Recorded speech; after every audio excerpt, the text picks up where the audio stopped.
Hello साथियों, मैं निशात अहमद आप तमाम साथियों का इस्तकबाल करता हूं, खैर मकदम करता हूं आपके अपने ही यूट्यूब चैनल। पहले हम हमद खुदाया अज़्ज़ व जल पढ़ेंगे। ये शबनम कमाली का लिखा हुआ है, मेरे साथ सभी साथी पढ़िएगा, ठीक है। चलिए बोलिए, खालिक़े दो जहां है तू अज़्ज़े जुल जलाल है। मेरे साथ बोलिएगा, खालिक़े दो जहां है तू अज़्ज़े जुल जलाल है, यकता है तेरी ज़ात पाक आली व बेमिसाल है। मेरे साथ बोलिए सभी साथी, खालिक़े दो जहां है तू अज़्ज़े जुल जलाल है, यकता है तेरी ज़ात पाक आली व बेमिसाल है। बोल रहे हैं, मेरे साथ पढ़ रहे हैं? सभी साथी पढ़ रहे हैं या नहीं पढ़ रहे हैं? मेरे साथ सभी को पढ़ना है, उसके बाद मैं एक एक करके डिफिनेशन करूंगा। पढ़ रहे हैं आप लोग? मेरे साथ सभी को पढ़ना है, ठीक है। खालिक़े दो जहां है तू अज़्ज़े जुल जलाल है, यकता है तेरी ज़ात पाक, ठीक है, यकता है तेरी ज़ात पाक आली व बेमिसाल है। यहां पर जो है शायर यानी शबनम कमाली अल्लाह ताला की रुबूबियत यानी रब होने का क्या माना है उसको समझा रहे हैं। देखिए, खालिक माने होता है पैदा करने वाला। खालिक माने क्या होता है? पैदा करने वाला। खालिक माने क्या होता है? पैदा करने वाला। और दो जहां, जहान माने होता है दुनिया। जहान माने क्या होता है? दुनिया। यानी दो जहान को यानी दोनों दुनिया को पैदा करने वाला कौन है? अल्लाह ताला। तो शायर कहता है कि अल्लाह ताला तू दोनों जहान को पैदा करने वाला है, अज़्ज़े जुल जलाल है, यकता है तेरी ज़ात पाक आली व बेमिसाल है। तेरी ज़ात एक है, तू अकेला है, तू क्या है? आली है, यानी तू बहुत बड़ा है, वो बेमिसाल है, तुझ जैसा कोई नहीं है। आगे कह रहे हैं, फिर आगे शायर कह रहा है, अल्लामा ये शबनम कमाली कह रहे हैं, तेरे ही बाब फैज से मिलता है दो जहां को रिस्क। बोलिए इसको, तेरे ही बाब फैज से मिलता है दो जहां को रिस्क। हाँ, 9 बजे क्लास होगी, 9 बजे क्लास होगी, अभी उसको टेंशन मत लीजिए। बोलिए, तेरे ही बाब फैज से मिलता है दो जहां को रिस्क, सबकी हयात मौत का मौला तुझे ख्याल है। बाब माने होता है दरवाजा। बाब माने क्या होता है बच्चा? दरवाजा। फैज माने होता है लुत्फ, करम, रहमत। यानी यहां पे कह रहा है तेरे ही रहमत के दरवाजे से मिलता है दो जहां को रिस्क। रिस्क माने होता है रोजी, खुराक। यानी दोनों जहान में, यानी कि आखिरत और दुनिया दोनों में क्या होता है? तेरे ही बाब फैज से क्या मिलता है? रोजी मिलता है लोगों को। सबकी हयात व मौत का मौला तुझे ख्याल है। यानी कौन कब मरेगा, कौन कब पैदा होगा, ये सारे चीज तुझे को ही ख्याल है, और इसका इल्म सिर्फ और सिर्फ तुझको ही पता है। यहां पर भी शायर जो है अल्लाह की रुबूबियत और वहदानियत को और बड़ाई को बयान कर रहे हैं इस शेर में। हम आपके लिए जो पॉइंट बाय पॉइंट है वो नीचे है, पहले इसको पढ़ लेंगे, थोड़ा समय लगेगा, इसमें घबराना नहीं आपको, इससे आपको पढ़ना भी आ जाएगा। कुदरते खास का तेरी अक्स है बज़्म कायनात, कुदरते खास का तेरी अक्स है बज़्म कायनात, कौनो मकाम जलवागर तेरा ही एक जमाल है। यानी अल्लाह ताला का खास कुदरत। और अक्स माने क्या होता है साथियों? देखिए, अल्लाह तबारक व ताला को अल्लाह ताला ने जो आंखें हमें दी है, इस आंख से हम अल्लाह ताला को नहीं देख सकते हैं। हमारी आंख में वो कुव्वत नहीं है कि हम देख सकते हैं। आपको पता होगा कि जलवाए तूर पर, कोहे तूर पहाड़ पर जब अल्लाह तबारक व ताला मूसा अलैहिस्सलाम नहीं माने तो जब अपना वो क्या दिखलाए, जब अपना वो जलवा दिखलाए तो मूसा अलैहिस्सलाम गश खाकर गिर गए, बेहोश पड़ गए। तो यानी इंसान की आंख में वो कैफियत नहीं है, वो सलाहियत नहीं है कि वो अल्लाह ताला को देख सकता है। तो अल्लाह ताला जो दुनिया में है वो क्या है? अल्लाह ताला का परछाई है दुनिया में। क्या है? अक्स माने क्या होता है? परछाई। क्या होता है अक्स माने? क्या होता है अक्स माने बच्चा? परछाई होता है। क्या होता है? परछाई। कुदरते खास का तेरी अक्स है बज़्म कायनात में, यानी दुनिया के अंदर जो है तेरा क्या है? परछाई है। तेरा क्या है? परछाई है। उसके बाद फिर क्या कर रहा है आगे? कोनो मकाम में जलवागर तेरा ही एक जमाल है। और फिर आगे सरकार कह रहे हैं, इस शेर में शायर कह रहा है कि हर जगह तेरा ही जलवा है और तेरा ही क्या है? जमाल है। कायम है तेरे हुक्म से आज भी नज़्म जिंदगी। यानी फिर यहां पर कर रहे हैं, कायम है तेरे हुक्म से आज भी नज़्म जिंदगी, तेरे सिवा कहीं मिले तो ये जिंदगी मुहाल है। यहां पर साथियों यानी शायर ये कहना चाहता है, ये कह रहा है कि तेरे ही हुक्म से आज भी क्या है? जिंदगी का जो दुनिया का निजाम है वो कायम है। यानी दिन के बाद रात होना, रात के बाद क्या होना साथियों? दिन होना, ये सभी अल्लाह ताला के हुक्म से कायम है। कभी ऐसा आपने देखा कि दिन हो और रात नहीं हो, या रात हो दिन नहीं हो? अगर ऐसा हो जाएगा तो फिर हमारी उस दिन क्या हालत होगी, क्या कैफियत होगी। यानी अल्लाह तबारक व तआला ने जिस चीज को मुकर्रर किया है वो मुसलसल काम कर रही है। आवाज नहीं आ रही है क्या? सभी साथी बोलिए, आवाज आ रही है? जल्दी से बोलिए, आवाज आ रही है? क्लियर है? सभी साथी बतलाइए, आवाज वगैरह क्लियर है? आवाज आ रही है या नहीं आ रही है? जल्दी से बतलाइए, आवाज वगैरह क्लियर है? कोई दिक्कत है? आवाज आ रही है। फिर ये कैसे कोई लिख रहा है कि आवाज नहीं आ रही है? जब इस तरह का कोई कमेंट लिखे तो आप लोग बराए मेहरबानी वहां पे लिख दिया करिए, नहीं सर आवाज आ रही है। ठीक है, कायम है तेरे हुक्म से आज भी नज्म जिंदगी, यानी जो जिंदगी का जो नज्म है वो कायम है। दिन के बाद रात का होना, और रात को फिर चांद का निकलना, फिर सुबह को सूरज का निकलना। इसी तरह साथियों क्या है, ये तेरे ही हुक्म से क्या है, कायम है। तेरे सिवा कहीं मिले तो ये जिंदगी मुहाल है। यानी जब तुम इस दुनिया को, आप इस दुनिया को खत्म कर देंगे तो इसके बाद ये जिंदगी मुहाल है, और कोई भी जिंदगी ऐसा नहीं है जो तेरे सिवा क्या हो, मिल जाए। फिर उसके बाद कह रहे हैं साहिबे अक्लो फहम को नाज है तेरी जात पर। साहिबे अक्लो फहम को नाज है तेरी जात पर। साहिब माने होता है वाला, अक्लो फहम ये दोनों मुतरादिफ है। देखिए अक्ल माने भी होता है चालाक, और फहम माने भी अक्ल होता है। ये दोनों के दोनों पर्यायवाची शब्द है। यानी अक्ल वाले को, जो अक्ल है, क्या है, जो क्या साथियों अक्ल वाले हैं वो क्या करते हैं, तेरी जात पर गौर व फिक्र करते हैं और तेरी जात को समझने की कोशिश करते हैं कि अल्लाह इस निजाम को जो चला रहा है, कोई तो है इतना बड़ा पहाड़ बनाया है, कोई तो है इतना बड़ा समंदर बनाया है, कोई तो है जो इस दुनिया में भूकंप लाता है, फिर दुनिया को एक वही कैफियत में रख देता है जिसमें कि क्या था साथियों, पहले रखा था। तो यहां पर कहने का मतलब यह हुआ कि जो साहिब अकल हैं, जो समझदार हैं, वो लोग क्या करते हैं, तेरी जात पर गौर व फिक्र करते हैं। और जो लोग हम जैसे नादान हैं, जो लोग क्या है साथियों, कम अकल हैं, बेवकूफ हैं, वो क्या करते हैं, गौर नहीं करते हैं। और वो सुबह उठते हैं, शाम होती है, रात होती है, उसको कोई परवाह नहीं कि हमें कोई खालिक ने पैदा किया है, हमें किस लिए पैदा किया है, हमें यह पता नहीं है। नाम से तेरे दो जहां वाकिफ हाल काल है। यानी साथियों इसमें कह रहे हैं कि तेरे नाम से, तेरी कैफियत से, हाल काल का मतलब होता है कैफियत, काल माने होता है बात, तेरी कैफियत से दोनों जहां क्या है साथियों, वाकिफ है। लाख बरस अगर कोई हमदो सना तेरी करे, लाख बरस यानी बरसों लाखों कोई तेरी हमदो सना करे, हो सके हक अदा तेरा मुमकिन नहीं मुहाल है। यानी तेरा हक साथियों अदा ही नहीं हो सकता है। ठीक है, उसके बाद यहां पर साथियों अल्लाह ताला की रुबूबियत को, बड़ाई को शायर बयान करता है। यहां पे गौर कीजिएगा कि अगर अल्लाह ताला हमें दोनों हाथ से महरूम कर देता, बाकी सब चीज देता, हाथ नहीं देता, तो हमारी क्या कैफियत होती, हम समझ सकते थे। तो वही कह रहे हैं, लाख बरस अगर कोई हमदो सना तेरी करे, हमदो सना मतलब तारीफ, यानी तेरी तारीफ को लाखों बरस करे कोई, तो हो सके हक अदा तेरा मुमकिन नहीं मुहाल है। यानी तेरा हक अदा होना तो दूर की बात है, मुमकिन भी नहीं बल्कि मुहाल है, हो ही नहीं सकता है। यानी अल्लाह तबारक व तआला अगर हमको सब चीज ठीक ठाक से देता, दो आंख से महरूम कर देता, तो फिर क्या होता साथियों, हम जिंदगी भर के लिए क्या हो जाते, दुनिया को नहीं देख सकते। तो इसलिए हमें अल्लाह ताला ने जो चीजें दी है, जो हमारे सेहत दी है, तंदुरुस्ती दी है, जिस चीज को जैसे होना चाहिए वैसे ही अच्छा लगता है, तो उसका हमें क्या करना चाहिए, शुक्रिया भी अदा करना चाहिए। फिर आगे करें, जुल्मते दहर में हमें नूरे सहर की तलाश है। जुल्मते दहर में हमें नूरे सहर की तलाश है, लुत्फो करम की एक नजर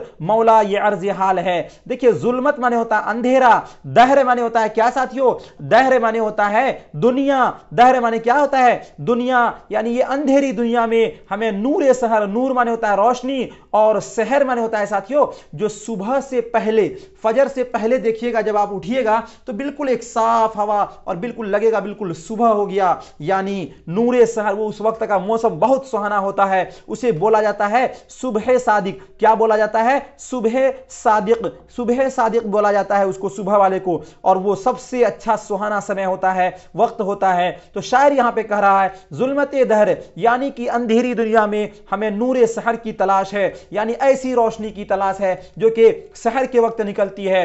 उसके बाद साथियों लुत्फो करम की एक नजर मौला ये अर्ज हाल है, यानी तेरा एक लुत्फ हो जाए, यही मेरी आपसे गुजारिश है, यही मेरी हमसे इल्तमास है।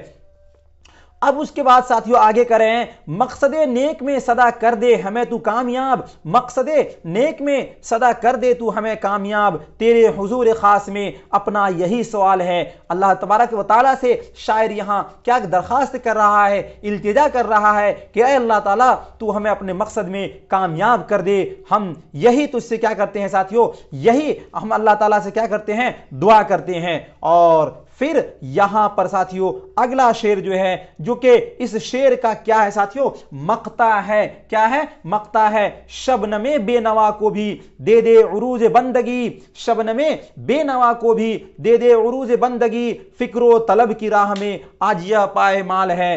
देखिए यहां पर बेनवा का मतलब क्या होता है, बेनवा का माना होता है खामोश। क्या होता है, खामोश। क्या माना होता है, खामोश। यानी एक शबनम के अपने बारे में कह रहे हैं कि मैं खामोश हूं, तू मुझे क्या दे दे, उरूज बंदगी। बंदगी का मतलब होता है अल्लाह ताला की इबादत करना, और उरूज का मतलब होता है कि सबसे ज्यादा, यानी इबादत का जो हक है वो हक होना चाहिए। तो यहां पे शायर कर रहा है शबनमे बेनवा को भी दे दे उरूज बंदगी, यानी तेरे हक, तेरी इबादत की जो हक है, जिस तरह तेरी इबादत करनी चाहिए उस तरह का तू हमें क्या दे दे, तौफीक दे दे कि हम तेरी इबादत उसी तरह कर पाएं। उसके बाद साथियों फिर कह रहा है फिक्रो तलब की राह में आज यह पाए माल है, यानी यहां पर शायर ये कह रहा है कि आज भी हम तेरी खोज में परेशान है, पायमाल है, लेकिन तुझको हमने नहीं खोज पाया है। यानी मार्फत इलाही से तू हमें नवाज दे और मार्फत इलाही तू हमें दे दे। यहां पर शायर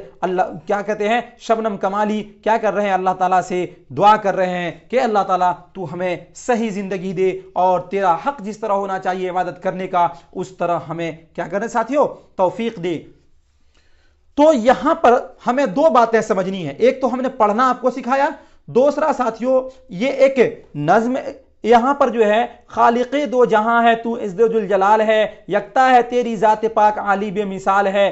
ठीक है साथियों, इस यहां पर ये हुआ ये, और उसके बाद है शबनमे, शबनम, शबनम साथियों अब जो यहां से हमारा जो लेक्चर चालू होगा वो काफी ही अहम होगा, मैं एग्जाम के पॉइंट ऑफ व्यू से बहुत ही अहम है, और इसको आप लोग रट जाइएगा, खासकर मैट्रिक वाले। ठीक है, मैट्रिक वाले बिल्कुल इसको रट जाइएगा। ये डिफिनेशन बहुत आसान है, बहुत छोटा में है, इसको आप रट जाइएगा। सबसे पहले जो क्वेश्चन में पूछा जाता है, हम्द किसे कहते हैं, किसे कहते हैं हम्द, जिस नज्म में खुदा ताला की तारीफ व तौसीफ बयान की जाए उसे क्या कहा जाता है, हम्द कहा जाता है। पहले समझिए बिल्कुल ध्यान से, जिस नज्म में खुदा ताला की तारीफ व तौसीफ बयान किया जाए, क्या चीज बयान किया जाए, इस पर ध्यान दीजिएगा, तारीफ व तौसीफ, क्या बयान किया जाए, तारीफ व तौसीफ। तौसीफ का मतलब होता है सिफत और तारीफ का मतलब होता है बड़ाई। जिस नज्म में अल्लाह ताला की बड़ाई बयान किया जाए, सिफत बयान किया जाए, जैसा कि अभी ये नज्म हमने पढ़ा, तो इसको क्या बोलेंगे, हम्द बोलेंगे। क्या बोलेंगे, हम्द बोलेंगे। और एक होता है साथियों मुनाजात, क्या होता है, मुनाजात। ये किसको बोलते हैं, जिस नज्म में अल्लाह ताला की बारगाह में दुआ मांगी जाए, यानी जिस नज्म में अल्लाह ताला की बारगाह में कुछ मांगा जाए उसको क्या बोलते हैं, मुनाजात बोलते हैं। क्या बोलते हैं, मुनाजात। ठीक है, कोई दिक्कत यहां तक, ये दो चीज आप समझ गए, दोनों फर्क है, दोनों नज्म बट अल्लाह ताला के बारगाह के लिए ही, अल्लाह ताला के लिए ही बोला जाता है, पढ़ा जाता है। और दूसरा है साथियों मनक़बत। क्या है, मनक़बत। मनक़बत किसको बोलते हैं, जिस नज्म में सहाबा रसूल या बुजुर्गान दीन की तारीफ की जाए उसे क्या बोलते हैं, मनक़बत बोलते हैं। क्या बोलते हैं, मनक़बत बोलते हैं। और यहां से साथियों एक चीज और हमें समझ लेना है, क्या, नात। नात किसको बोलते हैं, जिस नज्म में रसूलुल्लाह की तारीफ व तौसीफ बयान किया जाए उसे क्या बोलते हैं, नात बोलते हैं। उसे क्या बोलते हैं, नात बोलते हैं। और दो तीसरा जो है साथियों वो है कसीदा। क्या है, कसीदा। कसीदा किसको बोलते हैं? जिस नज्म में किसी की तारीफ या हिज्व बयान की जाए। तारीफ मतलब होता है बड़ाई, हिज्व मतलब होता है बुराई। यानी जिस नज्म में किसी की तारीफ या हिज्व, यानी किसी की तारीफ का मतलब किसी बादशाह वक्त या कोई बड़े आदमी की तारीफ व तौसीफ बयान कर रहा है इनामो इकराम की लालच में, तो उसी को क्या बोलते हैं? कसीदा बोलते हैं। तो यहां से जो क्वेश्चन पूछा जाता है वो आपको दो चीज याद रखना है, एक है हम्द, एक है मुनाजात। और हम्द और मुनाजात दोनों का ताल्लुक किससे है? अल्लाह ताला से। किससे है? अल्लाह ताला से। किससे है? अल्लाह ताला से है। यानी अगर अल्लाह की सिर्फ तारीफ और तौसीफ बयान किया गया और कुछ मांगा नहीं गया कि अल्लाह तू हमें बेटा दे दे, तो हमें बेटी दे दे, हमें दौलत दे दे, हमें जमीन दे दे, हमें जायदाद दे दे, ये सब मांगा नहीं गया। उसमें सिर्फ अल्लाह की तारीफ और तौसीफ बयान की गई, सिर्फ अल्लाह की सिफत बयान की गई, तो वैसे नज्म को क्या कहेंगे? वैसे नज्म को क्या कहेंगे? वैसे नज्म को हम्द कहेंगे। क्या कहेंगे? हम्द कहेंगे। वैसे नज्म को क्या कहेंगे? हम्द कहेंगे। और यदि अल्लाह ताला से तारीफ व तौसीफ करने के बाद कुछ मांगा भी जाए तो वैसे नज्म को क्या कहेंगे? मुनाजात कहेंगे। क्या कहेंगे? मुनाजात कहेंगे। ये दोनों चीजें समझ में आ गई आप लोगों को? और इस दोनों में फर्क समझ में आ गया? मैट्रिक वाले को ये समझ में आ गया या नहीं आया? बिल्कुल लेवल से चलना है, बिल्कुल लो लेवल से चलना है और स्लो मोशन में चलना है। धीरे धीरे धीरे धीरे एक दिन आप इतना जान लोगे कि आप उर्दू बहुत अच्छी तरीके से जान लोगे। और यदि आप कंटिन्यू क्लास करते रहोगे तो आपका साथियों, हम तो कहते हैं कि 80 प्लस कोई नहीं रोकेगा, क्योंकि जो स्टेट वाले तैयारी कर रहे हैं उसे पता है कि हम पहले कितना जानते थे, अब हम कितना जान गए। तो इसी तरह मैं मैट्रिक वालों से कहना चाहता हूं कि आप रोजाना कंटिन्यू क्लास करोगे, आपका एक भी नहीं छूटेगा और बहुत सारी बातें आपको ऐसे ही याद हो जाएंगी। तो हम्द और मुनाजात दोनों में फर्क आप लोगों ने समझ लिया? कोई दिक्कत नहीं यहां तक?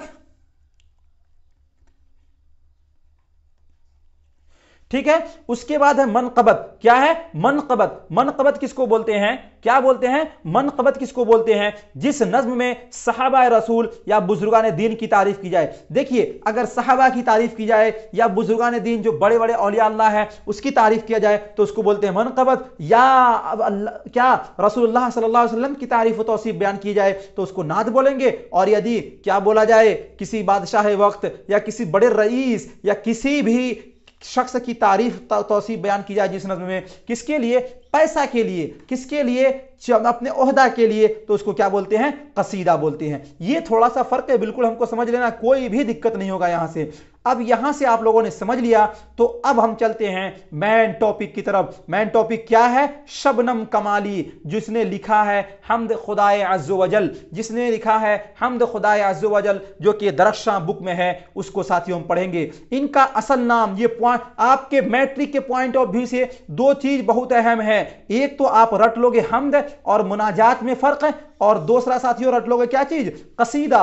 ये तीन चीज आदमी आमतौर पर भूलता है और इसी को पूछा जाता है। ठीक है। उसके बाद आपको क्या रटना है कि शबनम कमाली, जिसने क्या लिखा है? हम्द खुदाए अज़्ज़ वजल, जो कि आपके दरख्शां बुक में पहला, सबसे पहला चैप्टर है। और इनका असल नाम क्या था? मुस्तफा रजा। यही पूछा जाता है, ये पूछा जाता है कि शबनम कमाली का असल नाम क्या था? इसका क्या नाम था? मुस्तफा रजा। क्या था? मुस्तफा रजा। और तखल्लुस इनका क्या था? शबनम था। अब आप लोगों में से मैट्रिक वालों को, बहुत सारे लोगों को तखल्लुस पता नहीं होगा, तो हम ग्रामर पढ़ाएंगे, उसमें आपको समझा देंगे तखल्लुस किसको बोलते हैं। बट इतना जान लीजिए कि शायर अपना नाम लास्ट में जो रखता है ना, उसको तखल्लुस बोलते हैं। यहां पे देखिए, यहां पर ध्यान दीजिए, यहां पे देखिए, शबनमे बेनवाह को भी दे दे उरूज बंदगी, फिक्रो तलब की राह में आज यह पाए माल है। तो यहां पर शबनम जो है, ये शबनम शायर का नाम है, और ये अपने लास्ट मिसरा में क्या करते हैं? ये बयान करते हैं, तो इसी को तखल्लुस बोला जाता है। इसी शबनम को क्या बोला जाएगा? तखल्लुस बोला जाएगा। तो यहां पर क्या कहा जा रहा है साथियों कि शबनम कमाली का तखल्लुस क्या था? तो शबनम था। क्या था? तखल्लुस शबनम। और असल नाम क्या था? मुस्तफा रजा। क्या था? मुस्तफा रजा। उसके बाद जो अहम है वो ये है साथियों, पैदाइश। इनकी पैदाइश कब हुई थी? 22 जुलाई सन 1938 ईस्वी को। याद रखिएगा, इसको भूलिएगा मत, हम इसको बहुत अच्छी तरीके से सारा ईस्वी याद करा देंगे, आप भूलोगे नहीं। इनकी पैदाइश कब हुई थी? 22 जुलाई सन 1938 ईस्वी को पोखरीरा जिला सीतामढ़ी बिहार में हुई थी। और इनकी वफात जो है, वफात हुई थी 19 अगस्त 2004 ईस्वी को। कब हुई थी? 2004 ईस्वी को। इसको आप याद रखिएगा मैट्रिक वाले। मैट्रिक वालों से मैं ये पूछना चाहता हूं कि 1942 आप लोगों को याद है? किस लिए याद है, पता है तो बतलाइए। 1942 से 1945 ईस्वी में क्या हुआ था? सभी बच्चे बतलाइए जल्दी से। 1942 से 1945 ईस्वी के दरमियान क्या हुआ था, पता है आप लोगों को? जल्दी से बतलाइए मैट्रिक वाले। मैट्रिक वालों को पता है तो जल्दी से बतलाइए 1942 से 1945 ईस्वी को क्या हुआ था? पता है तो जल्दी से बतलाइए, जल्दी से बतलाइए। नहीं पता। First world war, Shadiya Sheikh, first world war, Bharat छोड़ो आंदोलन। अच्छा, प्रथम युद्ध। अरे भाई, प्रथम युद्ध तो 1914 से आप लोग सोशल साइंस पढ़ते हो, 1914 से 1918 के दरमियान जो हुआ था ये ना प्रथम युद्ध हुआ था। यहां पूछा जा रहा है 1942 से लेकर 1945 ईस्वी के दरमियान प्रथम युद्ध होगा, ये फर्स्ट वर्ल्ड वार कहलाएगा। ये सेकेंड वर्ल्ड वार है, आपको भूलना नहीं है बच्चों। हम इसी तरह आपको याद करा देंगे, ठीक है, घबराने की बात नहीं है। और 1942 में ही भारत छोड़ो आंदोलन की शुरुआत हुई थी, ठीक है। जो अभी लिख रहे हो फर्स्ट वर्ल्ड वार, एमडी इरशाद अली, गलत लिख रहे हो, सॉरी, ठीक है, कोई दिक्कत नहीं, घबराने वाली बात नहीं है। बिल्कुल जब क्वेश्चन किया जाए तो आप अपने आप को कॉन्फिडेंस में लेकर, बिल्कुल भी घबराना नहीं है, क्योंकि जब आपका एग्जाम जैसे जैसे करीब आएगा हम आपके लिए लाइव टेस्ट भी लाएंगे, उसमें आपसे हम क्वेश्चन पूछेंगे, आंसर आपको देना है, इसलिए आपको घबराना नहीं है। सेकेंड वर्ल्ड वार, ठीक है, यानी द्वितीय विश्व युद्ध हुआ था। और द्वितीय विश्व युद्ध को किसने अंजाम दिया था, किसने शुरू किया था, पता है आप लोगों को? पता होगा ना, क्योंकि आप लोग पढ़ते हो, बहुत ज्यादा रटते हो, पूरे बुक को, पूरे कॉपी को भर दियो, 4 गो 5 गो को पता होना चाहिए। पता है तो बतलाइए जल्दी से। सेकेंड वर्ल्ड वार जो हुआ था किसने करवाया था? जर्मन का कोई तानाशाह बादशाह था। द्वितीय विश्व युद्ध जल्दी से बतलाइए। 1939 से 45, बिल्कुल। क्या, जल्दी से बतलाइए, किसने करवाया था सेकेंड वर्ल्ड वार? पता है किसी को? हिटलर, बिल्कुल सही है, सही है, सही जगह आप लोग पहुंच गए। किसने करवाया था? हिटलर। वो पहले क्या था वहां का, कि वहां का जनरल था, कहां का? जर्मन का। और उसके बाद वो वहां का तानाशाह बना, वहां का वो बादशाह बना, और वो फिर पूरे दुनिया को क्या कर दिया, एक जंग में धकेल दिया। और वहां पर साथियों फिर क्या होता है? द्वितीय विश्व युद्ध होता है और दुनिया फिर तबाही और बर्बादी के कगार पर खड़ी हो जाती है। इसलिए हमें याद रखना है, फर्स्ट वर्ल्ड वार जो हुआ था 1914 ईस्वी से लेकर कब तक हुआ था? 1918 ईस्वी तक। और इसी तरह चंपारण सत्याग्रह आंदोलन, किसी को पता है तो बतलाओ, तुम लोग बहुत पढ़ते हो, जल्दी से बतलाओ, चंपारण सत्याग्रह आंदोलन कब हुआ था? चंपारण सत्याग्रह आंदोलन सभी को पता है तो बतलाइए जल्दी से। चंपारण सत्याग्रह, देखिए 1918 बोलने कोई, ठीक है, करीब करीब पहुंचे हैं बट सही नहीं पहुंचे हैं, बिल्कुल। कोई 1946 बोल रहे हैं, 1917, ठीक है, 1917 ईस्वी में कब हुआ था चंपारण सत्याग्रह आंदोलन? 1917 ईस्वी में, ठीक है, कोई दिक्कत नहीं, चलिए घबराने की बात नहीं, ये सब हम याद कराएंगे आपको। उसके बाद साथियों आप देखिए यहां पर दो चीज आपको कंफ्यूजन में डालेगा। एक तो ये चीज है कि आप इसको याद रखो, क्या चीज को याद रखो? कि इनकी पैदाइश जो है किसकी, अब यहां पर छोड़ दीजिए, अब मैं क्वेश्चन नहीं पूछ रहा हूं। चंपारण सत्याग्रह आंदोलन 1917 ईस्वी को हुआ था, इसको याद रखिएगा, ठीक है, 1917 ईस्वी को। इसी तरह हम आने वाले समय में आपसे पूछेंगे चौरा चौरी हत्याकांड कैसे हुआ था, ये सब भी पूछेंगे फिर, ठीक है, कोई दिक्कत नहीं। जालियांवाला बाग हत्याकांड क्या है, ये सब आपसे हम पूछेंगे। तो उसके बाद है असल नाम इनका था, क्या था? मुस्तफा रजा। क्या नाम था? असल नाम मुस्तफा रजा, और तखल्लुस था शबनम। क्या था? तखल्लुस क्या था? शबनम।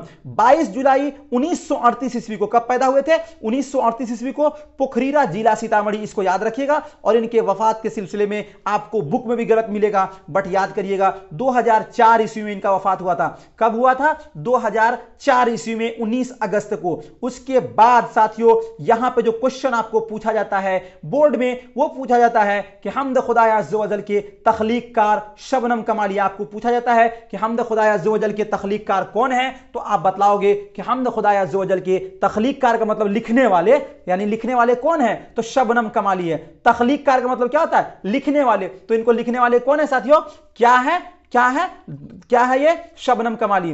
कह रहा है कि एक संडे एंजॉय करें, 2006 रॉन्ग आंसर है, हाँ 2006 आप उसको काट लीजिएगा, 2004 क्या बना लीजिएगा, 2004 क्या बना लीजिएगा, 2004 ईस्वी सही आंसर है, इसको आप रट लीजिएगा। इनकी वफात जो है 2004 ईस्वी में हुई थी, ठीक है। चलिए उसके बाद है कि इनके बारे में जो पूछा जाता है, दिया जाता है कि इनके 2-3 नातिया मजमुए का नाम बतलाइए। तो इनका नातिया मजमुआ जो है वो है अनवारे अकीदत, मेरे साथ सभी साथी बोलिए क्या क्या है, अनवारे अकीदत, उसके बाद है रियाजी अकीदत, और उसके बाद है जियाए अकीदत, उसके बाद है फिरदौसे अकीदत, उसके बाद है सहबाए अकीदत। क्या क्या है, मेरे साथ सभी साथी बोलिए, अनवारे अकीदत, रियाजी अकीदत, जियाए अकीदत, फिरदौसे अकीदत और सहबाए अकीदत। ये इनका नातिया मजमुआ है और आपको दे दिया जाएगा कि 2-3 इनके नातिया मजमुए का नाम बतलाइए, तो आप फौरन लिख दीजिएगा कि इनके नातिया मजमुए में कौन कौन है, अनवारे अकीदत है, रियाजी अकीदत है, जियाए अकीदत है, फिरदौसे अकीदत है, सहबाए अकीदत है। यहां तक आपको हमने कॉन्सेप्ट क्लियर कर दिया। मैं फिर एक बार आपको बतला देना चाहता हूं कि शबनम कमाली का असल नाम क्या था साथियों, इनका असल नाम क्या था, क्या नाम था इनका, इनका असल नाम था मुस्तफा रजा। क्या नाम था, मुस्तफा रजा, क्या नाम था, मुस्तफा रजा। और इनका तखल्लुस क्या था, इनका तखल्लुस था, मैं फिर से बता देना चाहता हूं, इनका तखल्लुस था शबनम, इनका क्या था, तखल्लुस था। और इनकी वो पैदाइश कब हुई थी, पैदाइश साथियों पैदाइश के बारे में पूछ रहे हैं, कब हुई थी पैदाइश, 22 जुलाई, कब हुई थी, 22 जुलाई, 22 जुलाई सन 1938 ईस्वी में। कब हुई थी, 22 जुलाई सन 1938 ईस्वी में इनकी पैदाइश हुई थी। और इनकी वफात कब हुई थी, इनकी वफात क्या हुई थी, इनकी वफात कब हुई थी, तो 19 अगस्त, कब हुई थी, 19 अगस्त, कब हुई थी, 19 अगस्त 2004 ईस्वी में। क्या याद करिएगा, 19 अगस्त 2004 ईस्वी सही कर लीजिएगा, ठीक है। और साथियों पूछा जाता है कि हम्द खुदा अज़्ज़ व जल के तख्लीक कार कौन है, यानी लिखने वाले कौन है, तो आप फौरन बतला दोगे शबनम कमाली। कौन, शबनम कमाली। ये आपका क्लियर हो गया, यानी ये कॉन्सेप्ट आपका साथियों क्लियर हो गया। जो भी आपका वन लाइनर क्वेश्चन है यहां से क्लियर हो गया, ठीक है। समझ में सभी को आ गया या नहीं आया, क्लियर, समझ में सभी को आ गया। बिल्कुल बच्चों तुमको घबराना नहीं है, मैं बिल्कुल बेसिक से और एक कांटेक्ट नंबर भी आपको दे दूंगा। आपको कहीं भी जो नोट्स देंगे उसमें कोई दिक्कत होगा, कोई फंसेगा तो उसमें हमें फोन करके आप समझ सकते हो, ठीक है। उसके बाद ये सवालात है आपके, ये सवालात आप हल नहीं कर लोगे, इसको कॉपी पर अपने से बना लेना, ठीक है। इसको कॉपी पर अपने से बना लीजिएगा आप लोग। पहले सबसे पहले लिखिएगा शबनम कमाली कब पैदा हुए, तो शबनम कमाली कब पैदा हुए, 22 जुलाई, कब पैदा हुए, 22 जुलाई, कब पैदा हुए, 22 जुलाई सन 1938 ईस्वी को। बट वहां पे जो आप लिखिएगा कॉपी में, कब कैसे लिखिएगा कि शबनम कमाली की पैदाइश, ऐसे लिखिएगा शबनम कमाली की पैदाइश, क्या लिखिएगा, पैदाइश कब हुई थी, 22 जुलाई, 22 जुलाई 1938 ईस्वी में हुई थी। कब हुई थी, 22 जुलाई 1938 ईस्वी में हुई थी। पीडीएफ नहीं मिलेगा, मिलेगा पीडीएफ भाई, क्यों नहीं मिलेगा पीडीएफ, पीडीएफ तो आप ही के लिए है, तो ये आप लिख लीजिएगा। और दूसरा क्वेश्चन है कि शबनम कमाली कहां पैदा हुए, तो लिखिएगा शबनम कमाली कहां पैदा हुए थे, पोखरीरा गांव, कहां हुए थे, पोखरीरा, पोखरीरा गांव, कहां हुए थे, पोखरीरा गांव, पोखरीरा गांव जिला सीतामढ़ी में क्या हुए थे, पैदा हुए थे। उसके बाद है शबनम का क्या मतलब होता है, शबनम का मतलब ओस होता है जो सुबह में गिरता है।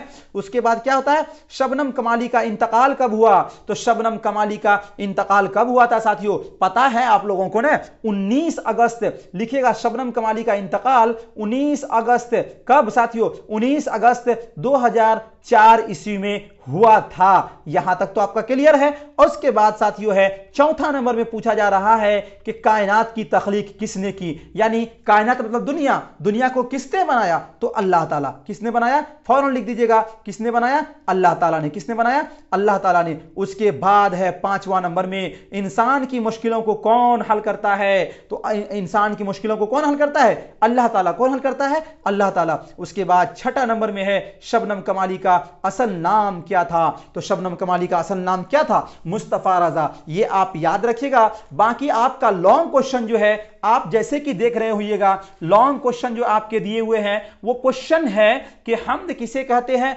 5 जुमलों में लिखिए। तो वो लिख लीजिएगा कि हमद जिसमें अल्लाह ताला की तारीफ हो, तौसीफ बयान किया जाए, उसको हमद कहते हैं। और उसके बाद है साथियों हमद, मनकबत और कसीदे में फर्क क्या है? तो जिसमें अल्लाह की तारीफ बयान की जाए उसको हमद कहते हैं, और मनकबत साथियों हमने आपको बताया है जिसमें सहाबा, रसूल या बुजुर्गान दीन की तारीफ की जाए उसको मनकबत कहते हैं। और कसीदे जिसमें किसी बड़े बादशाह वक्त या बड़े आदमी की तारीफ इनाम व इकराम की लालच में की जाए उसको क्या कहते हैं? क्या कहते हैं साथियों? उसको कसीदा कहते हैं। और उसके बाद है, मैं उस लॉन्ग क्वेश्चन को भी लाऊंगा, आप घबराइएगा मत। हम जानते हैं आप लोग बहुत जल्दी घबरा जाते हो, इसलिए घबराइएगा मत।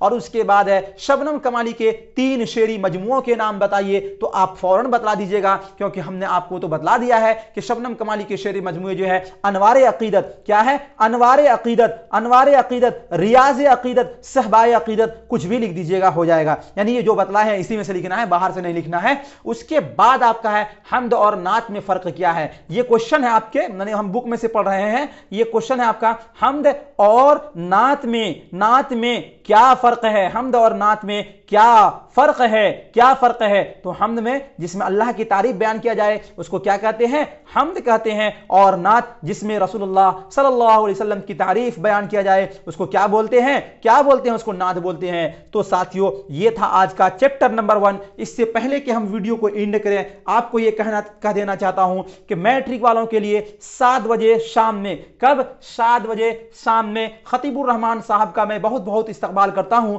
खैर मकदम करता हूं। ठीक है, शुक्रिया तमाम साथियों का।